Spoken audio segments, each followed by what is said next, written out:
So, for today's video, look, ay, tingnan niyo po yung anak ko ngayon, oh. Naglalaro po kay Blicky Boy. Ang dog naming, ang edad niya matanda na. Siya ho, ang doging ito ay 6 years old na po, 16 years old na po. Yan, pero sobrang matibay yan.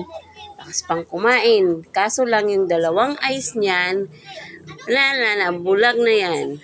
Hindi na nakakakita. Pero masayang naglalaro yung bibi namin. Pag hinahawakan niya, ngumingiti. Yan yun, tingnan niyo si Poldo namin, oh. Pag hinahawakan niya, nilalaro niya si Blake. Blake po yung pangalan ng aso namin. Aso na inaalagaan na iniwan sa amin. Hindi po talaga amin to.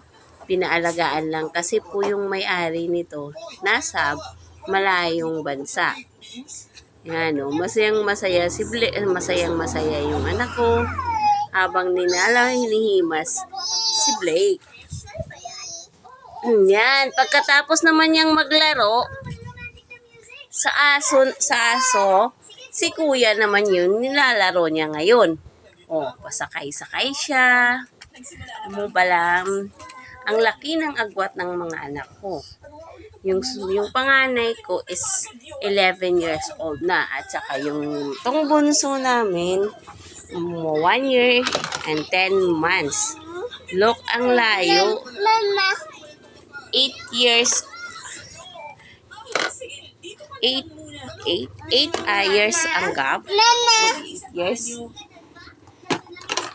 Yan, sobrang kulit. Nagkukulitan sila. Sinasakay niya kabayo-kabayo. Yan. Yan sila pag uwi sa bahay ni kuya. Naghaharutan.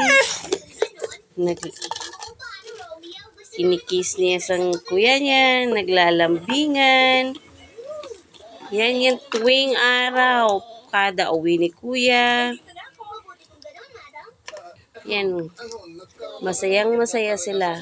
For today's video, thank you. Sana magustuhan nyo po yung video namin.